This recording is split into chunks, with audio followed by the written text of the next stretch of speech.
బాధతో కృంగిన నేస్తమా, గురిలేని బ్రతుకుతో అలసిన ప్రాణమా,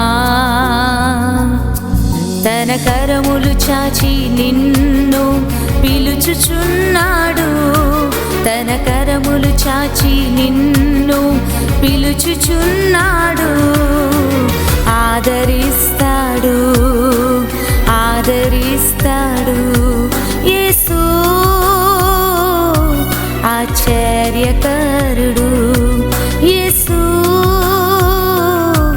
ఆశ్చర్యకరుడు, యేసు ఆశ్చర్యకరుడు. Praise the lord. యేసు ఆశ్చర్యకరుడు అనుదిన వాగ్దానం. దేవుని బిడ్డలారా, ప్రభు కృప మీకు తోడయండి. ప్రభు మిమ్మల్ని నడిపించును గాక. మిస్పా మినిస్ట్రీస్ ఛానల్ని సబ్స్క్రైబ్ చేసుకోండి. అనేకులకు ఈ అనుదిన వాగ్దానాన్ని షేర్ చేయండి. దేవుని వాక్యం సజీవమైనది. ఎంతమంది అయితే చూస్తూ వింటూ ఉంటారో వారి జీవితాల్లో గొప్ప మార్పు దేవుడు తీసుకొని వస్తాడు కనుక తప్పకుండా మీ వంతుగా మీరు షేర్ చేయవలసిందిగా ప్రభు పేట కోరుచున్నాను. ఈ సమయం వచ్చిన వాక్యాన్ని చదువుకుందాం. 145వ కీర్తన 18వ వచనం చదువుకుందాం. తనకు మొరపెట్టు వారికి, తనకు నిజముగా మొరపెట్టు వారికి ఆయన సమీపముగా ఉన్నాడు. హల్లెలూయా. దేవుని బిడ్డలారా, దేవుని సన్నిధిలో విడువక విసుకక విశ్వాసముతో ఆయన యందు నమ్మిక ఉంచి దేవుని సన్నిధిలో మొరపెడుతున్న బిడ్డల యొక్క మొర వినడానికి ఆయన సమీపముగా ఉన్నాడంట. అంటే వారి ప్రార్థన ఆలకించడానికి దేవుడు ఎంత ఇష్టపడుతున్నాడు చూడండి. అంటే మొరపెట్టు వారు వేరు, నిజముగా మొరపెట్టు వారు వేరు. దేవుని బిడ్డలారా, నిజముగా మొరపెట్టడం అంటే ఏంటంటే సంపూర్ణముగా ఆయన పైన ఆధారపడడం.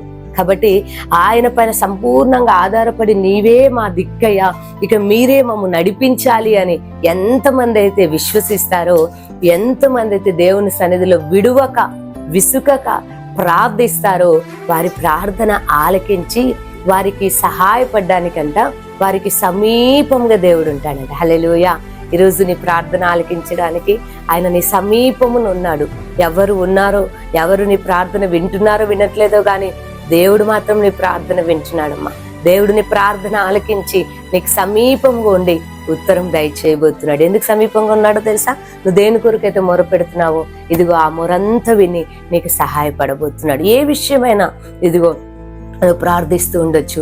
ఆ విషయంలో దేవుడు నీకు సహాయపడి ఆయన నిన్ను నడిపించబోతున్నాడు. నీ సమీపంగా ఉండి నిన్ను బలపరుస్తాడు, నీకు శక్తినిస్తాడు, జ్ఞానంనిస్తాడు, అభిషేకాన్ని ఇస్తాడు, ఆలోచననిచ్చి ప్రభు నిన్ను నడిపిస్తాడు. కాబట్టి ఉదయకాలం నీ మాటలు నమ్మి ప్రభుని స్తుతించండి. మీ కొరకు చిన్న ప్రార్థన చేస్తాను.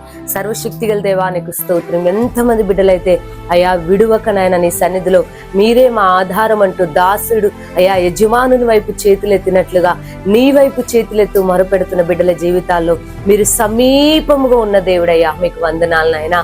ఎంతమంది అయితే నాయన ఇదిగో మొరవి కొట్టినప్పుడు మీరు మొరవిని వారి జీవితాల్లో నాయన మీరు కృప చూపబోతున్నారు, కనికరించబోతున్నారు, వారికి సహాయపడబోతున్నందుకై మీకే సమస్త మహిమను చెల్లిస్తూ యేసు నామంలో ప్రార్థిస్తున్నాను తండ్రి. ఆమెన్. దేవుడు మిమ్మల్ని దీవించును గాక.